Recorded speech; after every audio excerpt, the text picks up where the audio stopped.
যে কোনো জাতির শক্তি হলো তার যুব সমাজ এবং দেশের উন্নয়নে যুবশক্তির গুরুত্বপূর্ণ অবদান রয়েছে। সেই কারণে সর্বাধিক সংখ্যক যুবকদের মাদকমুক্ত ভারত অভিযানে যুক্ত হওয়া অত্যন্ত জরুরি। দেশের এই চ্যালেঞ্জকে গ্রহণ করে আজ আমরা নেশামুক্ত ভারত অভিযানের লাইনে একত্রিত হয়ে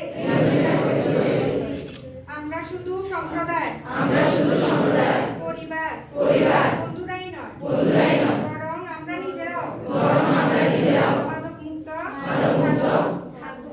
কারণ পরিবর্তন নিজের থেকে শুরু হওয়া উচিত। তাই আসুন আমরা সবাই একসাথে আমাদের দক্ষিণ ত্রিপুরা জেলাকে মাদকমুক্ত করার জন্য একটি দৃঢ় সিদ্ধান্ত নিয়ে আমি অঙ্গীকার করছি যে